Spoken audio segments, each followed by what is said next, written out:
Coming up on Locked On NFL Game Night, we'll talk about the big divisional games in Denver and Los Angeles.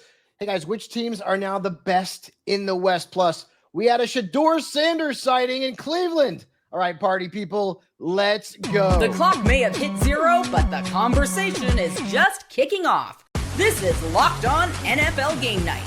From the early window thrillers to the 4 o'clock fireworks, and of course the Thursday night spotlight, we've got you covered with all the jaw-dropping touchdowns, head-scratching calls, and the hot takes you'll be talking about tomorrow. You'll find it all here every week. The game may be over, but the conversation is just getting started. This is Locked On NFL Game Night.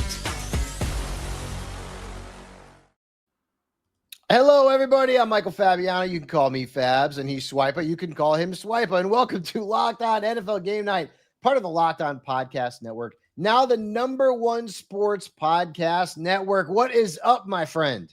Man, we living, bro. This was a great NFL Sunday. The Rams-Seahawks game was nuts. But y'all, Broncos versus Chiefs, that one was a game for the ages. Josh Allen, my goodness.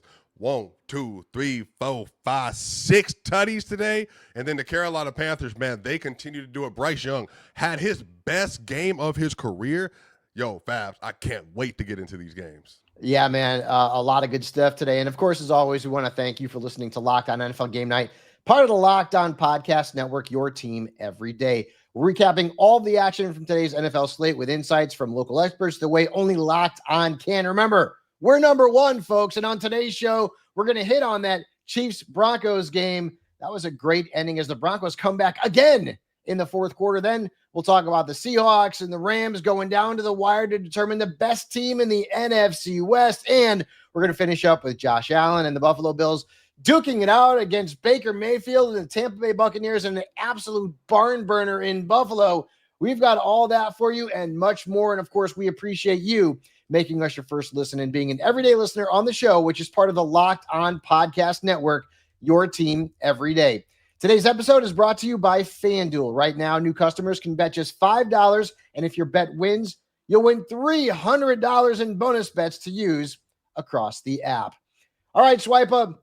The Chiefs, the Broncos, a huge game in Mile High. It goes down to the wire, but ultimately the Broncos get another fourth quarter comeback victory. They were down 19-16. Bo Nix leads them on a pair of scoring drives, both for field goals. And of course, Will Lutz, who played for Sean Payton for so long in New Orleans, comes through again for the coach on a 35-yard game-winning field goal with no time left on the clock. And for more on this one, here's Cody Rourke with Locked On Broncos. The fourth quarter cardiac Broncos strike again as they improve to 9-2 going into the bye week, defeating Patrick Mahomes and the Kansas City Chiefs. Bo Nix and the Broncos offense came alive in the second half and fouled away, especially on a late fourth quarter drive to march downfield to set up Will Lutz for a game-winning 35-yard field goal, exercising demons that they had last year, where they had a blocked field goal that would have won them the game at Arrowhead. Bo Nix found Cortland Sutton, Troy Franklin on one of the more crucial drives of the game. And of course, the Broncos defense, when it mattered, got after Patrick Mahomes, Jaquan McMillan's sack on third down late in this game. That was huge and gave the Broncos life and energy. They now go into the bye week, top dogs inside the AFC, atop the AFC West at 9-2, and they push the Kansas City Chiefs down to 5-5. For more, make sure you check out Locked On Broncos. Look, it's really this simple, man. The Broncos, they've been hearing all the naysayers. And let me understand, just for people to understand, Fabs. Today, the Broncos were a -4.5 going into this game at home. This was one of the rare occasions where a team on a 10-game win streak at home and a 7-game win streak in the NFL was going to be the underdog at home versus a 5-4 Chiefs team. That should tell you what the quarterback battle was going to be today. And on top of that, Fab, if you looked at the line for the Tennessee Titans and the Texans were favored with a 4.5 line to beat the Titans today. So that's what the spread said before the game. So not only did the Denver Broncos feel that was disrespectful and they covered, they went out and they punched Patrick Mahomes and that offense in the face. They absolutely took it to the Chiefs. And I got to say, as somebody who has not been super high on Bo Nix so far this year, y'all, 20 of 37 for 295, 8 yards per pass. an 89 rating. He outduels Patrick Mahomes, who threw a critical interception in the red zone and got away with a pick 6 off of some penalties. They didn't have any J.K. Dobbins today. There was no Alexander Singleton. There was no Patrick Surtain. And even still, Fabs, they were able to get a victory. This is the 8th win in a row. They have a 9-2 record. And with the Chargers and Chiefs both losing, they are ahead 2 games in the AFC West going into the bye. Fabs, is this going to be the Broncos' year? It seems like it. I mean, we're so used to the Chiefs just running away, with the AFC West, and it's not happening. 5-5 after 10 games. And as you mentioned, the Broncos are 9-2. It would take a miracle for Kansas City to win that division. In fact, at this point, I don't know if they're a lock to make the playoffs. So that would be somewhat strange. But you know what? All the Chiefs haters out there, they got to love that. Next up, Swipa, can someone explain to me what happened to the Chargers today? Man, The Jaguars did not have Brian Thomas Jr. They obviously don't have Travis Hunter. They haven't had Brenton Strange. And it didn't matter. The Bolts got jolted 35-6. I mean, That's absolute butt kicking. Maybe our boy Daniel Wade from Lockdown Chargers can help it out with this one, because this was an absolute shock to me. No pun intended. Desperate Jaguars came out hungry for a win on Sunday, and the Chargers straight up just didn't show up at all. It has now become a problem. The Chargers going to the East Coast playing games and not showing up feeling like they're prepared. They got absolutely dominated on Sunday by the Jaguars, defensively getting gashed on the ground for almost 200 yards and just did not have the energy or the physicality to give any problems to a Jaguars offense that had been sputtering but dominated the Chargers on Sunday. The Chargers offense may have had the worst performance in the Jim Harbaugh era. Justin Herbert less than 100 passing yards, just getting battered, and then when he had time, threw a terrible pick. But it was a terrible game plan offensively. The Chargers came out completely flat, and now they have to sit with this terrible loss for 2 weeks, and they better figure it out during the bye week, or they're going to be on the outside looking in when the playoffs roll around. But for the full game recap, follow the Locked On Chargers podcast, part of the Locked On Podcast Network, your team every day. Now, I think it's a stress to say they'll be on the outside looking into the playoffs, but, man, this was a horrible game, 35-6, y'all, and they got decimated. Just for people to understand, Bishal Tootin had 74 yards rushing. ETN had 73 yards rushing. They had 3 touchdowns combined. They could not stop them on the ground. Newly acquired Jacoby Myers had 64 receiving yards himself on 5 catches.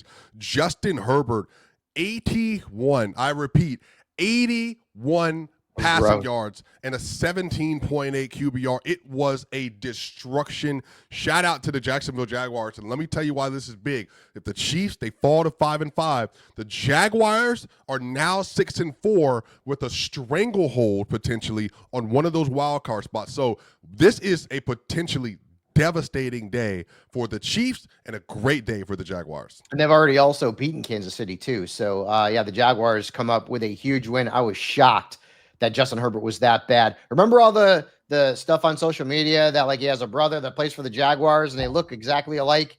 Maybe that was the guy that was playing quarterback for the Chargers, because I don't know who that was. Didn't look like Justin Herbert.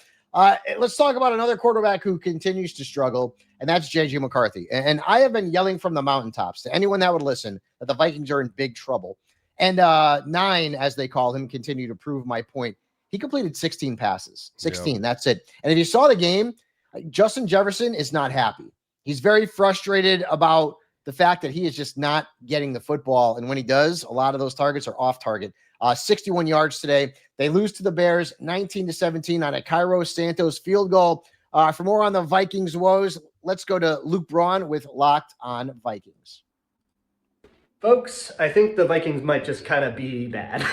What's up, everybody? Luke Braun from Locked On Vikings. And we're going to break down this whole game in a lot of detail here. I'm sitting down to do the post-game squad show. But this is an existentially bad team. And I say existentially because they need to ask genuine questions about what the direction of the team is. This is not, maybe we can, fix this or that, watch the tape, tweak a couple things, go next week. No, they have to ask, do we have the wrong quarterback? Do we have the wrong special teams coordinator? Do we have the wrong head coach? Because the team is not prepared. J.J. McCarthy couldn't hit the broadside of a barn. I mean, like horribly bad misses, like embarrassingly bad misses. And I think embarrassing is a good word. It's embarrassing to be a fan of the Vikings, and I can't imagine how embarrassing it is to actually be a Viking. I think they really have to decide if they've got the right people in the right places going into next year, but honestly, cut the engines on this one. It's over.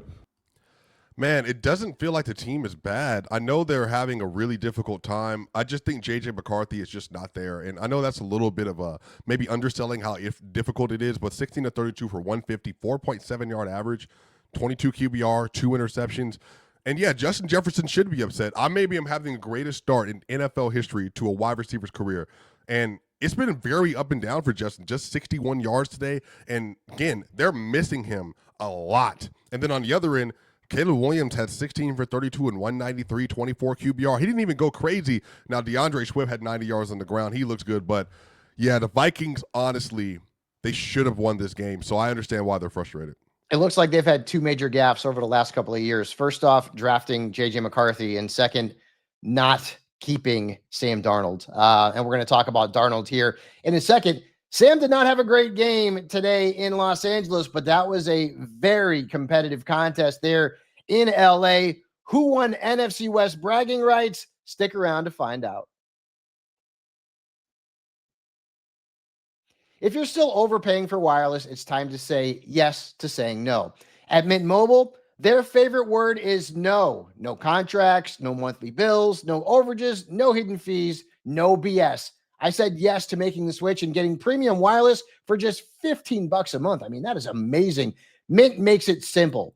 All plans come with high-speed data and unlimited talk and text delivered on the nation's largest 5G network. You can even bring your own phone and keep your same number and contacts. I mean, it's as simple as that. So what makes Mint Mobile different than all the other mobile services? Well, personally, I love that you are getting the same quality service you had before, but for a fraction of the price. And also, the setup is super easy. Like, you keep your own number, and you're often running in literally minutes.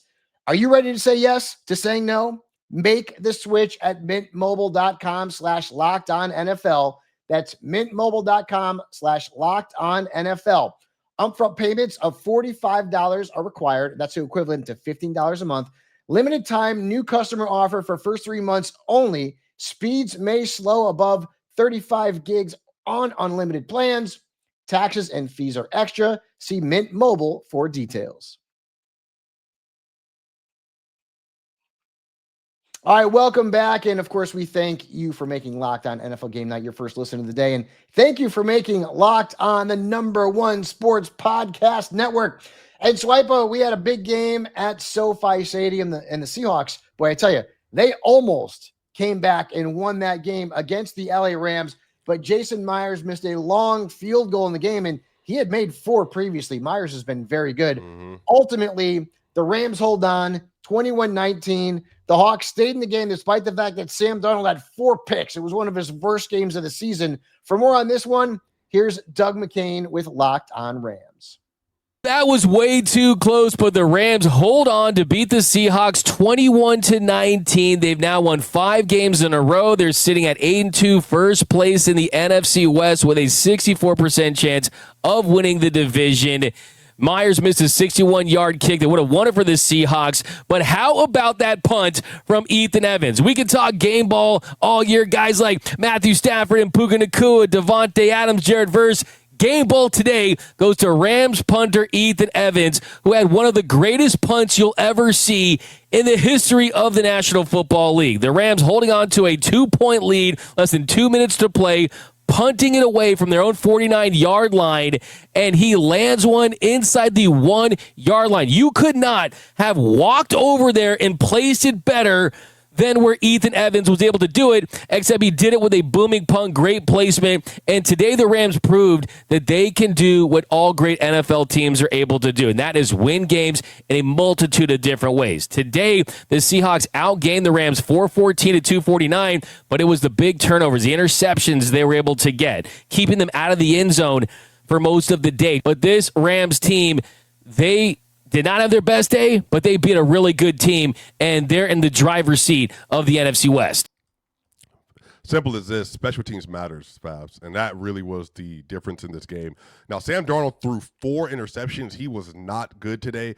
Even with that, they still had an opportunity to win this game. They end up getting good field goal position, but it was a 61-yard kick. That's really, really far. I don't care how good your kicker is. He ends up sailing it wide right. But Matthew Stafford, man, 4.6 yards per attempt today. It wasn't a great game from Stafford. It really wasn't. But he found Devontae Adams when he needed to find Devontae Adams, and that ended up getting them the lead. And then they end up finding Kobe Parkinson for the second touchdown. But Kyron Williams had 91 rushing yards on the ground, 7.6. I did not think he was going to have that great of a rushing game versus this Seattle team. But Jackson Smith and Jigba, 9 receptions for 105, continues to just be the best wide receiver in football. This honestly was – I thought it was going to be the best game of the day. I don't know if it's the best. It's either 1 or 2. But, man, what a win for the Rams. Yeah, it's a big one. And, Seattle, obviously, their defense is phenomenal. And what was shocking to me was that Ken Walker had maybe his best game of the season, and the Rams have one of the best run defenses in the entire league. So things went a little sideways there. And A.J. Barner had a very big game as well. But Darnold, unfortunately, it's really hard to win in the NFL when you're throwing 4 interceptions in a game, especially against a really good team like the LA Rams. So the Rams now have the lead in the NFC West. Now, the day's game started early, and that was because the NFL had another international game. That one was in Spain, where the Miami Dolphins and Washington Commanders went to overtime to decide the game. It was a 16-13 win for Miami. It was not a great game. I could tell you that if you woke up early on the West Coast for it, you probably wish you had slept a little bit more. The Commanders, they're 3-8 now. This team went to the NFC Championship game last year. It's crazy. For more on this one, let's go to David Harrison with Locked on Commanders. For the most part, felt like 2 teams, Washington Commanders and Miami Dolphins, that simply just didn't want to win the game. Each team making questionable decisions, questionable plays, ultimately giving the other the opportunity to steal their 4th win of the season, respectively. In the end, in overtime, Marcus Mariota throws an interception on the first play of the overtime period. The Miami Dolphins eventually take advantage of that, get the field goal, secure their 4th win. Washington Commanders fall to 3-8, 6-game losing streak heading into the bye, coming out of it with, at least for now, a primetime game against the Denver Broncos. Another opportunity to get right, but also another opportunity to continue what has been a very frustrating season all around. We're going to dive into all of it, of course, and we'll continue to do so through the bye week, 5 days a week on the Locked On Commanders podcast, part of the Locked On Podcast Network, your team every day. It's as simple as this. That was a mid-off, to say the least. But honestly, the game was started really well. Tua started 5 of 5. He was dotting. Marcus Mariota started 6 of 6. They were dotting. But then both of them on their opening drives got to the right down to the goal line, penalties, set them back, field goals. And then the same thing happened again, field goals, and it's 6-6. And it looked like it was going to be a scrap, but the offenses were being relatively productive. It's just they made so many mistakes. Then it goes to overtime. And I'm telling you, Marcus Mariota, who was having like a decent game, he was 20 of 30 today with the tub. This dude, I like Mariota a lot. He's a really good dude. I love how hard he works. Babs, he got the ball 1st and 10 to start overtime, forced the ball for no reason to Zach Ertz, picked off. They just run the ball all the way down, get an easy, wide open field goal to end the game. Devon Achane, though, y'all, I'm sorry. He's completely rewritten what I think about him. 21 carries for 120 yards today. Dominant game. Chris Rodriguez, by the way, for those who had Ja'Cory Croskett-Merritt from fantasy, Chris Rodriguez had 79 rushes today and 15 carries, and Ja'Cory did nothing. So just a really good win for the Dolphins. Let's see if they can keep it. Yeah, and HN, as you said, was fantastic. Got a little bit dinged up at the end of the game. I think the biggest surprise for me was that Jalen Waddle did not have a bigger game because the Commanders had come into this one. They were giving it up to wide receivers. Waddle did not have a good game. Ultimately, this is a game which is much ado about nothing. Neither one of these teams is going anywhere. So we're looking at it more from maybe a fantasy football lens. Another team that's going nowhere are the Cleveland Browns. But guess what? There was a little excitement in Cleveland because Shedeur Sanders got to play, and it wasn't really that good. Dylan Gabriel was injured in the game. He left and did not return with a concussion. Sanders comes in, and he completed 4 of 16 passes. He threw an interception in a 23-16 loss. And Swipe and I will go through this a little bit as well, but he actually had a chance to throw a touchdown pass that might have tied or put the Browns ahead. But for more on this one, and Baltimore's now won 4 straight games. They're back at 500. Let's go to Kevin Ostreicher with Locked On Ravens. Baltimore Ravens escape with a win again. I'm Kevin Ostreicher, the host of Locked On Ravens. The Ravens beat the Cleveland Browns in Week 11, 23-17, and I'll just say it was an awful game. This was a sloppy one, an ugly win. A win is a win nonetheless, but the offense could not get anything going for the most part against this Browns defense. You also have the special teams unit with multiple mistakes, but rookie kicker Tyler Loop was one of the big MVPs in this game, not to mention the defense was unbelievable. The Browns don't have a good offensive unit anyway, but Dylan Gabriel leaves with a concussion. Shedeur Sanders comes in and kind of played how you would expect a rookie quarterback to play against the Ravens defense, a guy that didn't really have a lot of playing time early in his NFL career. Sanders getting welcomed to the NFL in a big way, in a loud way by that Ravens defense. The Browns got a couple of gifts in terms of short fields from the Ravens special teams unit and offense, but the Ravens find a way to win, and they move to 5-5. They're back to 500 and have a big stretch upcoming. You got the Jets next week, then the Bengals on Thursday night Thanksgiving football. So for more on the Ravens, check out the Locked On Ravens podcast and subscribe on YouTube, part of the Locked On Podcast Network. Yeah, simple as this. Ravens just keep winning. They ran a great play, fake tush push with Mark Andrews, ran it around to the right side. He scored. They win the game, but this game was in hand. The Browns could have won, but the Ravens, they pull off the victory. Yeah, and it was not because of Lamar Jackson either. He had a bad game. This was one of the worst games I've seen Lamar Jackson play. But that play that Baltimore called, and you know which one I'm talking about, with Mark Andrews under center and taking it to the house like he were Derrick Henry. One of the, I guess, more brilliant play calls you probably saw today. Yeah, shout out and Tom Monken. And a play call you never thought. I mean, even Mark Andrews was like, holy cow, I'm going to actually score a touchdown here. It was crazy. But that was not a great game. There was one, I think, to me, a redeemable moment in that one, as that was the Mark Andrews running for a touchdown. All right, Swipe. So coming up next, we're going to go to Orchard Park, where the Buffalo Bills and Tampa Bay Bucks lit up the scoreboard like a Christmas tree. And if you have Josh Allen on your fantasy football team, well, you got a pretty early Christmas gift. We'll be right back here on Locked On NFL Game Night. The NBA is back, and there's no better place to get in on the action than FanDuel, the official sports betting partner of the National Basketball Association. Even if you miss the start of the game or you want to ride the hot hand, FanDuel has live bets on everything from who will score next to fourth quarter comebacks. Plus, you can even combine your live bets into a same-game parlay for a shot at a bigger payout. And, I mean, who doesn't love a bigger payout? I know that I do. It keeps every game exciting, especially when your team's making that late push. And FanDuel's fantastic. I mean, you could be making your plays throughout every single NBA game. It's all the action there, and you know you guys want in on all the action. And right now, FanDuel is giving new customers $300 in bonus bets when your first $5 bet wins. So head to FanDuel.com to sign up and play your game with FanDuel, the official sports betting partner of the NBA. Welcome back to the Locked On NFL Game Night podcast. I'm Fabs, he's Swipa. And the Buffalo Bills and Tampa Bay Buccaneers, they match up in one of the best games of the day, if you like scoring and fantasy points.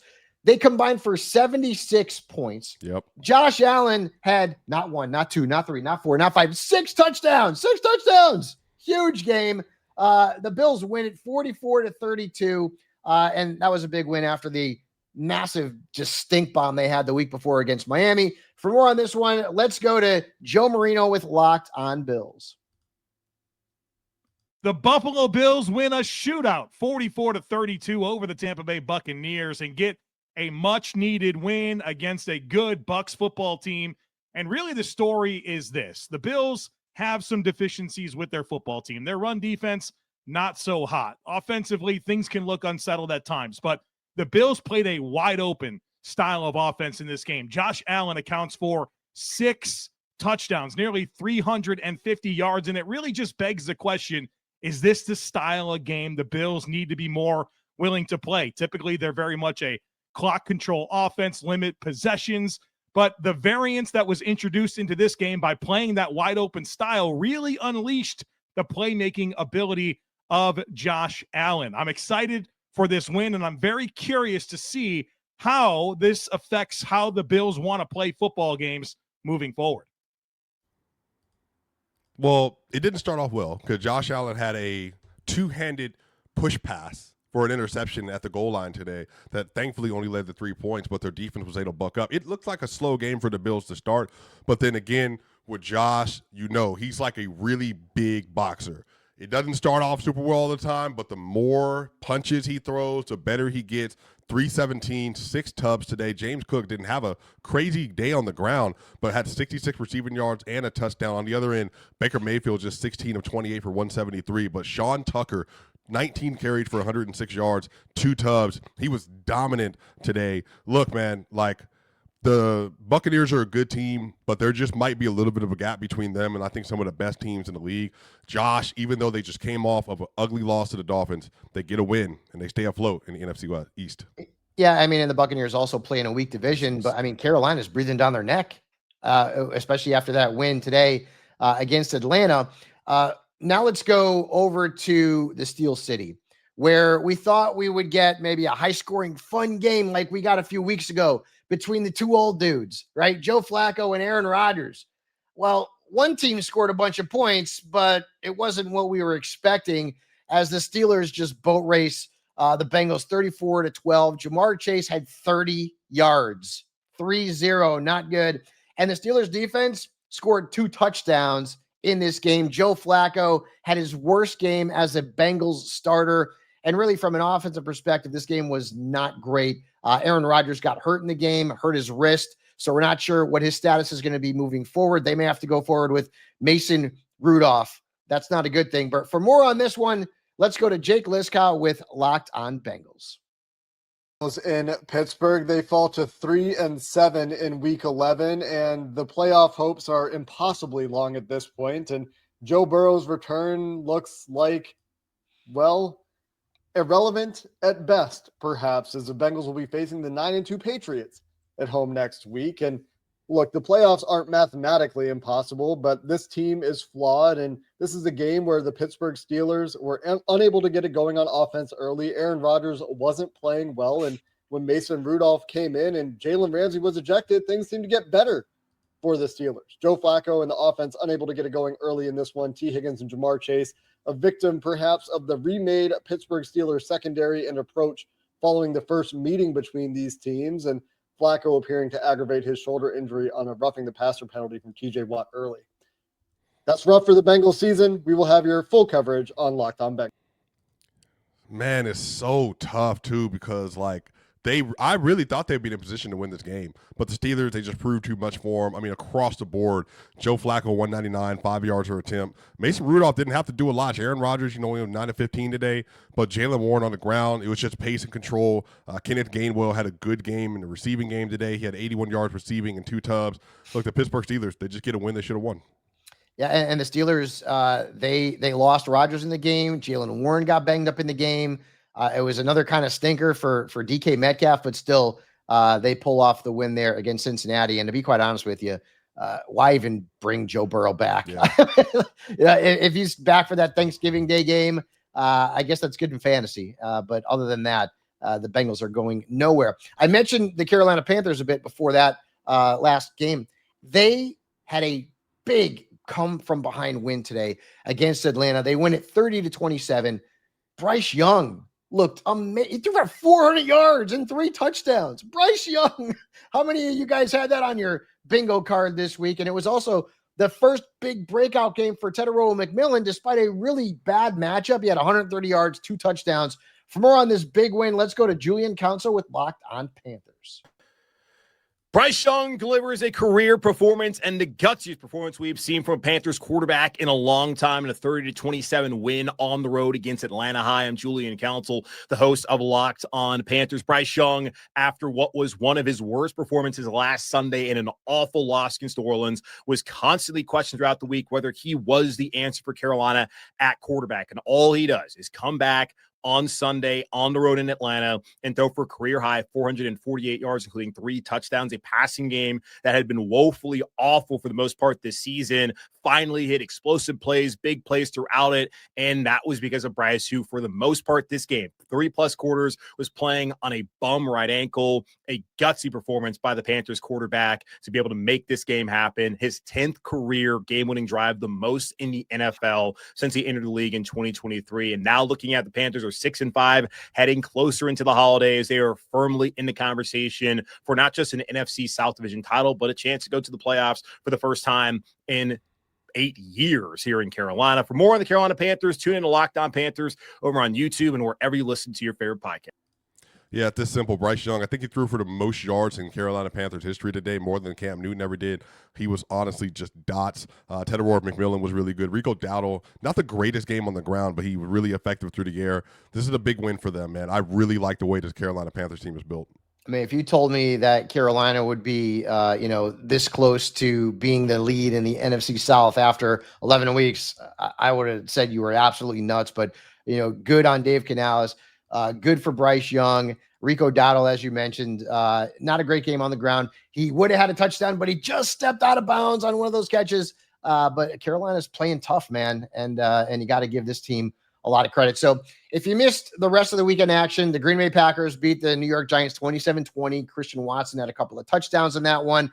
The Houston Texans barely beat the Titans 16-13. Nico Collins was a star of that game, 9 catches and a touchdown. Unfortunately, the Titans lost Calvin Ridley for the season with a broken leg. And then you had that game out in the desert where the Arizona Cardinals went down to the San Francisco 49ers 41-22, despite Jacoby Brissett setting a new NFL record with 47 completions. He threw the ball 57 times, and he only had 10 incompletions. That's amazing for Jacoby Brissett. Swiper, anything else you want to add here before we wrap things up, brother? Great NFL Sunday. Can't wait for Sunday Night Football. Monday Night Football is going to be good, too. It's been a great weekend. Yeah, man. Huge game tonight. And then tomorrow night, let's see if the Cowboys can actually win a game.